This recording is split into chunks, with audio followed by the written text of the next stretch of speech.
Halo semuanya, apa kabar hari ini? Semoga baik-baik saja. Hari ini kita akan membahas deretan peristiwa mengerikan yang diangkat dari kisah nyata di muka bumi. Niat seorang perempuan untuk pergi sejenak dari rumah demi menenangkan pikiran seusai berselisih dengan suaminya justru berakhir tragis. Kala itu, ia memutuskan pergi lalu menumpang di rumah kontrakan rekan prianya. Meski maksud awalnya hanya untuk mencari kedamaian dan meminta perlindungan sementara, siapa yang mengira perempuan tersebut justru ditemukan sudah tak bernyawa di rumah teman prianya itu. Peristiwa ini baru saja terjadi pada tahun 2026 dan menggegerkan warga Kabupaten Pelalawan, Provinsi Riau. Pada mulanya, sang teman pria sempat berdalih bahwa korban meninggal akibat mengakhiri hidupnya sendiri. Namun setelah diusut lebih dalam, ternyata dialah dalang utama di balik tewasnya korban.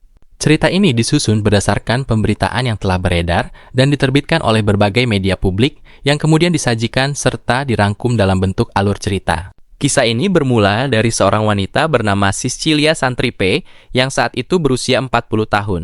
Di usia tersebut, Sicilia menjalani bahtera rumah tangga bersama suaminya yang bernama Wismar, pria berusia 45 tahun atau selisih 5 tahun dengannya. Pasangan ini telah mengarungi pernikahan selama kurang lebih 7 tahun dan dikaruniai seorang anak.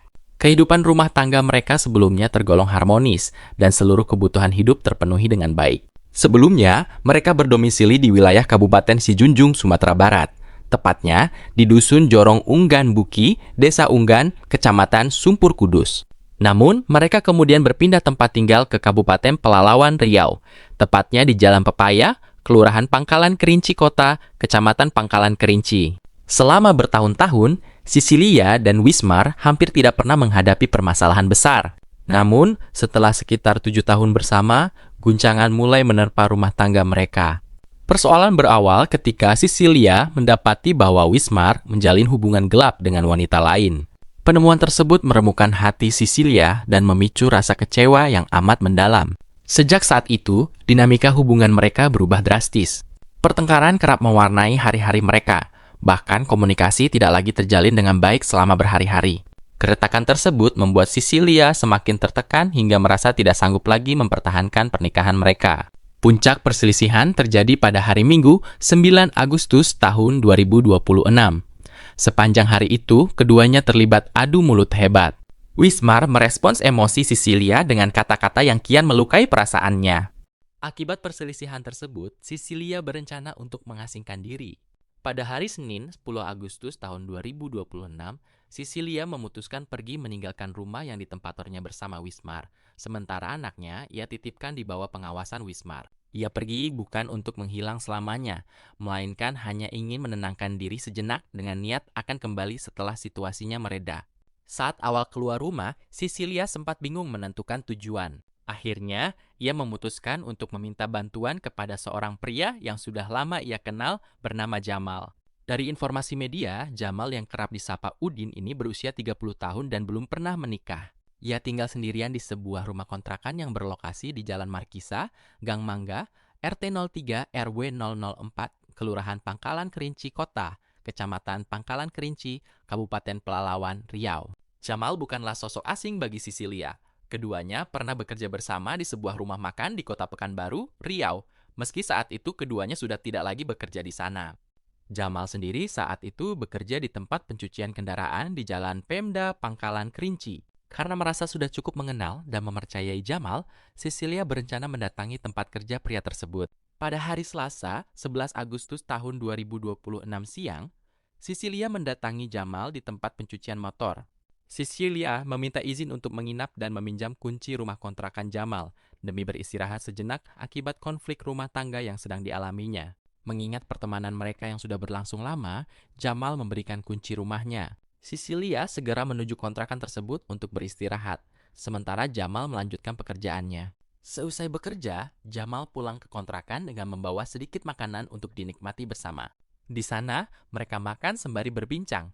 Sicilia memanfaatkan momen tersebut untuk mencurahkan isi hatinya mengenai perselingkuhan suaminya yang membuatnya muak dan ingin menenangkan diri. Jamal merespons curhatan tersebut dengan ramah serta menenangkan Sicilia agar tidak terlalu terbebani. Setelah selesai makan dan berbincang, Jamal keluar menuju rumah temannya, sementara Sicilia tetap berada di kontrakan. Di rumah temannya tersebut, Jamal mengonsumsi obat-obatan barang terlarang. Di tengah aktivitas tersebut, Cecilia menghubungi Jamal melalui telepon untuk meminta tolong dibelikan air mineral. Jamal yang berada di bawah pengaruh zat terlarang menyanggupi permintaan itu, membeli air mineral, lalu kembali ke kontrakannya. Setibanya di kontrakan dan menyerahkan air mineral, pengaruh zat haram membuat akal sehat Jamal tumpul. Tiba-tiba timbul niat jahat dalam diri Jamal untuk mengajak Cecilia melakukan hubungan layaknya suami istri. Jamal yang tadinya bersikap baik berubah menjadi sosok yang menakutkan. Ia mulai merayu, menggoda, hingga memaksa Cecilia. Cecilia menolak keras ajakan tersebut. Tujuan kedatangannya murni untuk menenangkan diri, dan ia sama sekali tidak menyangka Jamal akan bertindak sewenang-wenang. Merasa risih dan terdesak, Cecilia marah lalu berteriak untuk menyadarkan Jamal bahwa dirinya adalah istri orang lain. Teriakan Cecilia justru menyulut emosi Jamal. Ia merasa panik dan malu jika suara teriakannya terdengar oleh para tetangga. Dalam keadaan emosi, Jamal mencekik leher Cecilia menggunakan kedua tangannya dengan sangat kuat. Cecilia sempat memberikan perlawanan, namun Jamal terus menekan leher korban agar tidak bergerak lagi. Cekikan yang tidak terkendali itu membuat Cecilia kehabisan napas hingga akhirnya meninggal dunia di tangan Jamal. Sadar bahwa Cecilia sudah tak bernyawa dan tidak bergerak, Jamal dilanda kepanikan. Ia kemudian menyusun rekayasa seolah-olah terjadi peristiwa lain. Jamal mengganti pakaiannya, keluar rumah, lalu mengunci pintu dari luar dan melempar kuncinya ke dalam melalui celah agar rumah terkesan terkunci dari dalam. Setelah rekayasa itu selesai, Jamal meninggalkan lokasi menggunakan sepeda motor Honda Supra berplat nomor BM6686CD. Jamal tidak melarikan diri jauh dan saat itu tidak ada seorang pun yang mengetahui keberadaan jenazah Cecilia di dalam kontrakan. Pada hari Rabu, 12 Agustus tahun 2026, sekitar pukul 17 WIB, Jamal kembali ke kontrakannya dan berpura-pura tidak tahu apa yang terjadi. Ia menggetok pintu serta memanggil nama Cecilia dari luar tanpa ada jawaban. Jamal sengaja menggedor pintu dengan gestur panik hingga mengundang perhatian warga sekitar. Seorang tetangga kontrakan bernama Putri sempat menghubungi Jamal via WhatsApp karena tahu ada tamu wanita yang menginap. Putri menyarankan agar pintu didobrak saja karena khawatir terjadi hal buruk. Berpura-pura bingung di tengah kerumunan warga, Jamal memilih masuk ke dalam rumah melalui jendela daripada mendobrak pintu. Di dalam, Jamal berakting kaget menemukan Cecilia tergeletak tidak bergerak. Awalnya, warga mengira Cecilia hanya pingsan. Jamal yang berpura-pura memeriksa keadaan, lantas mengumumkan kepada warga bahwa korban sudah meninggal dunia. Jamal kemudian melaporkan kejadian ini kepada ketua RT setempat yang dilanjutkan dengan menghubungi pihak kepolisian melalui layanan 110. Tak lama berselang, jajaran Polsek Pangkalan Kerinci bersama Polres Pelalawan tiba di lokasi untuk melakukan olah TKP dan pemeriksaan awal. Jamal dimintai keterangan awal sebagai saksi. Di hadapan petugas dan warga, Jamal berdalih bahwa korban menumpang menginap karena bertengkar akibat suaminya berselingkuh. Jamal merekayasa narasi bahwa korban mengakhiri hidupnya sendiri karena merasa muak dengan masalah rumah tangganya. Meski warga sempat mempercayai alibi tersebut, pihak kepolisian tidak langsung menelan mentah-mentah kesimpulan itu. Polisi menemukan kejanggalan pada keterangan Jamal, lalu menghubungi keluarga serta memeriksa suami korban, Wismar. Kepada polisi, Wismar membenarkan adanya cekcok rumah tangga yang membuat istrinya pergi tanpa kabar, namun ia tidak tahu keberadaan istrinya setelah itu. Polisi terus melakukan pendalaman TKP dan mengevakuasi jenazah korban ke Rumah Sakit Bayangkara Pekanbaru untuk pemeriksaan medis. Hasil pemeriksaan awal menemukan tanda mencurigakan berupa lebam di bagian dada dan leher korban, sehingga dilanjutkan dengan proses otopsi. Sembari menunggu hasil otopsi, polisi memeriksa rekaman CCTV di sekitar lokasi untuk memantau pergerakan orang-orang terkait. Polisi mendapati keterangan Jamal selalu berubah-ubah dan tidak cocok dengan rekaman CCTV serta saksi lain. Pada hari Kamis, 13 Agustus tahun 2026, hasil otopsi resmi keluar dan membongkar tabir kebenaran. Tim medis memastikan kematian korban bukan akibat perbuatan sendiri, melainkan adanya indikasi kekerasan dari pihak lain. Ditemukan lebam pada pipi dan dada, kondisi lidah tergigit, serta tanda kekerasan tumpul pada lehari berupa bekas tekanan yang menyebabkan sumbatan saluran pernapasan hingga korban tewas. Setelah proses otopsi selesai, jenazah Cecilia diserahkan kepada pihak keluarga untuk dimakamkan.